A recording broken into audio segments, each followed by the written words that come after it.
Hi everyone, this is episode 3 of Tales of My Personal Hauntings. If you watch any of my previous videos or have not, check them out on that. I am a empath, a witch, whatever, and I am a channeler, a medium, and I speak with spirits. I've seen them my whole life.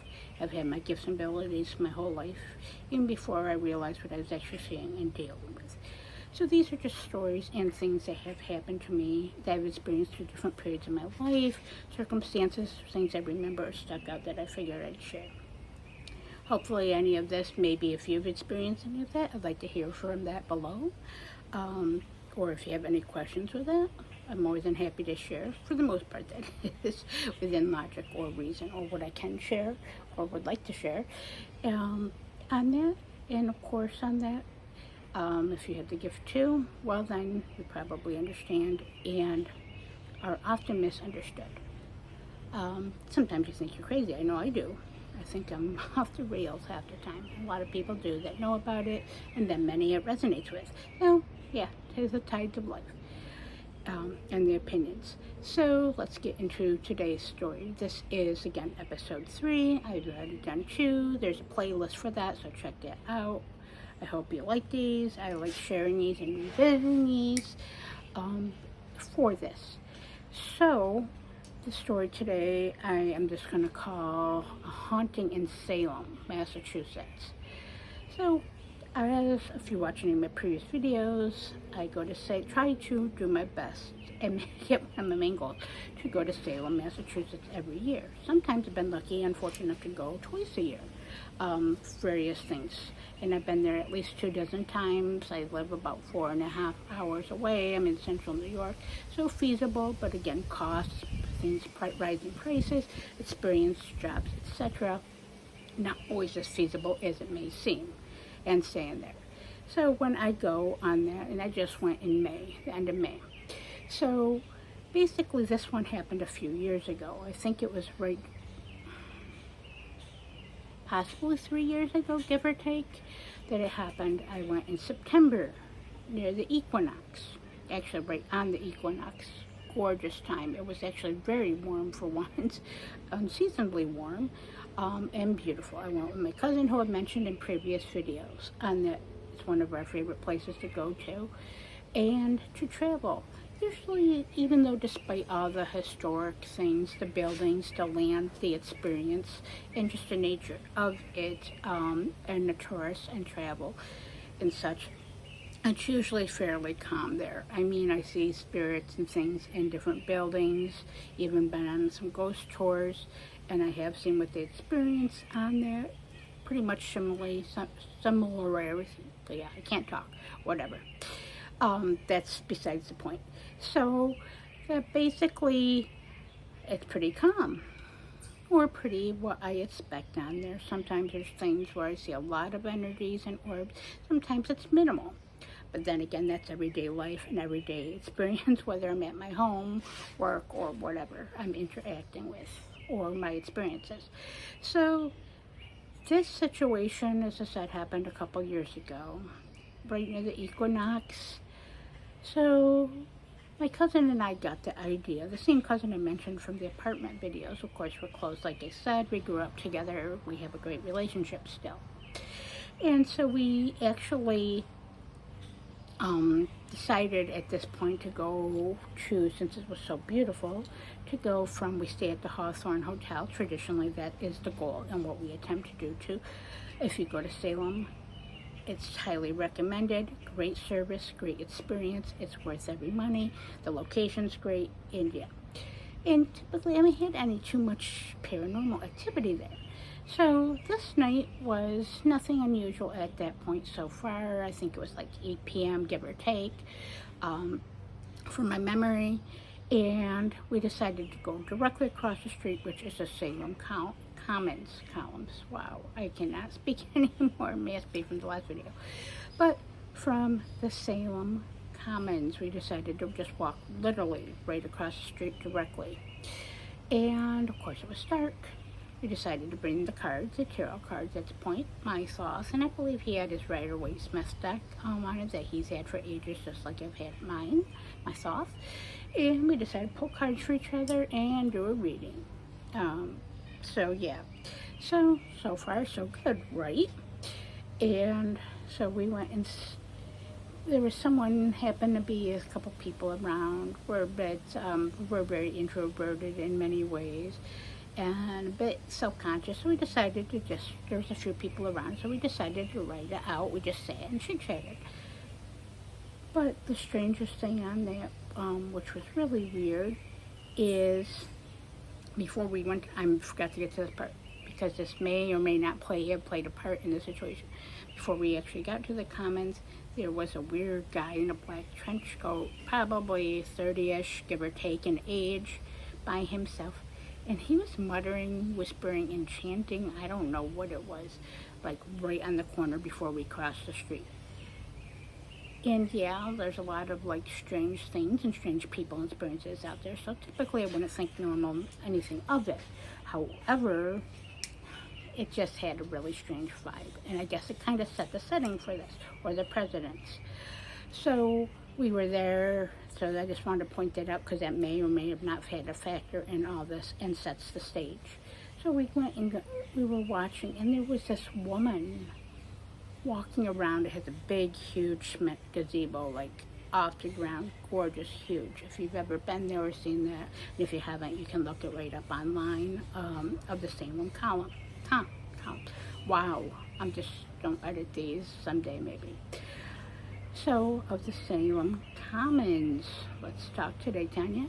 So with the Salem Commons, there's that. She was walking around it, and I guess maybe praying. That's what my assumption is. It looks like she was like walking around in circles, and at every certain given point, she was kind of doing a quick kneeling. She was saying something which I could not hear. Of course, I have hearing aids, so that was, at that point, I still couldn't hear very well, and it was a good enough distance where I wouldn't have been able to, other than read her lips and muttering. And she was actually doing, the whole, holy blah, blah, blah type of thing. I don't practice that no more. Yeah, so, but whatever. I don't especially know against the cross, whatever. So, basically, that seems strange. Now, that's true in a very short period of time. Maybe a 10-minute time frame. Yeah, so it was strange. Of course, each their own. Everybody has their own way to pray or do so, or their own ritual or experience. But it was a bit abnormal. She did it for like literally 10 or 15 minutes as we were sitting there chit-chatting. And it just felt odd. And the energy kind of felt odd when we went into the gazebo once she was done and she went away. So we sat down and we started reading the cards. And again, these two experiences in a short period of time, as we led to their reading the cards, just didn't seem, I don't know, made them seem kind of eerie, an underlying energy of disquiet. Couldn't quite put our fingers on it. So yeah, so we decided it just didn't feel right, cards weren't coming up right, the connection wasn't right. So we went right back across the street into our hotel room. So far, okay, we're back, we're all right. We're all right for about another 10, possibly 15 minutes. I've already got the cards out when we start. We're going over things. I start pulling out the cards and reading. I don't remember if it's from me or him or whatever, but yes, laying the cards out on the bed and doing a traditional reading with the Thoth Tarot. And yeah, all of a sudden I said something, and it was about a specific person in my life. I'm not going to mention or anything about that. That's not fully relevant. All of a sudden, we felt like very horrifying energy, terrifying energy, and threatened and fear, like out of the blue, like literally. And all of a sudden, like, felt like something, like, literally went from the bed that we were sitting on to, which was a full-size queen bed, and it stood there, and it stared, and got, like, right at me, and I'm talking right at me. Went, and the air conditioner wasn't on at this time, I'm telling you, and the bathroom door was open. No breeze, no wind, or no near it, no vibration. It's like when you see in a horror movie or experience or any of those paranormal shows, the door was slowly creaking and moving and shut. We're like, what the fuck? So basically, yeah, we both saw something, felt something, and physically saw it manifest and do something. Not good. Not that we even had those experiences before, but just out of the ordinary, fair, typical Salem experiences, and just out of the clear blue. And for everything, it set the stage.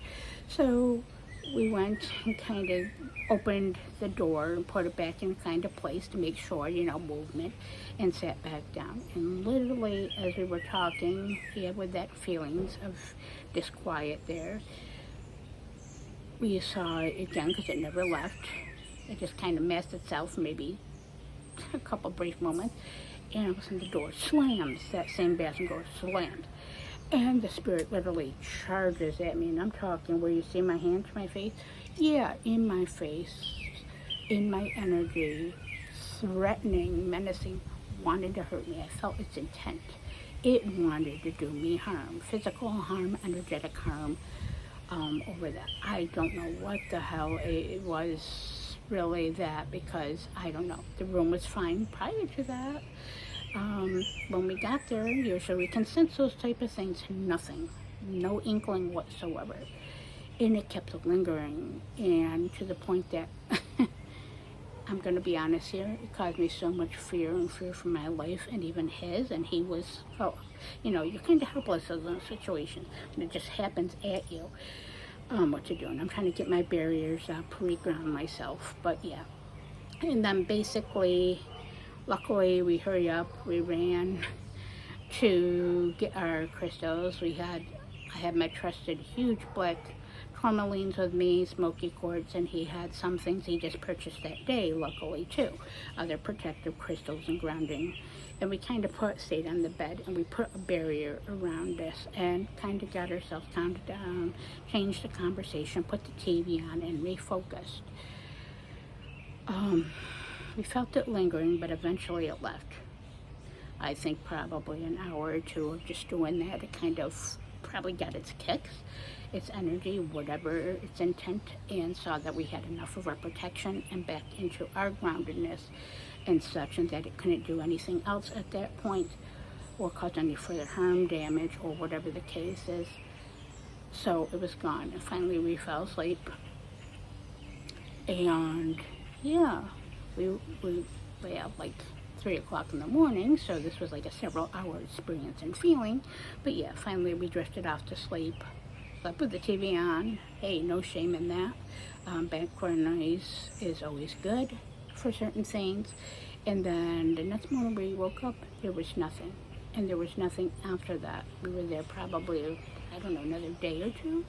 Nothing happened to that. Nothing we saw, felt, or experienced. It's like it never happened. But I never really had that. I mean, I've seen a couple lingering spirits here and there in the Hawthorne Hotel, and several in different encounters in spirit, walking around historic Salem and such, like I mentioned originally, but nothing like that. That was one of, out of my life, I've had several spirits threatening me in Malala event once, but that had to have been one of the top ones on the chart. That was like out of a 10 of fear, being threatened, experience physical manifestation, disturbance, etc., and where someone else saw it and experienced it, and hard to kind of pinpoint it because it was just so random and so much all at once, that basically that had to have been out of a 10 of being top of really fucked up experiences, that had to be a 12 on the chart. So yeah. So that's me and my weirdness and craziness, and a random story and a random experience, that one of the ones I spent throughout my life. And I hope that you like this. Please like and comment and subscribe to my channel if you get any value. You like these, please comment that if you do like these types of episodes. I'm kind of trying to determine the fate of my channel, so that will help it grow, but also what I plan to do or reconfigure, whatever the case is. But I hope this finds you all well. Again, remember to stay haunted, but also, first and foremost, stay grounded. Have a good day.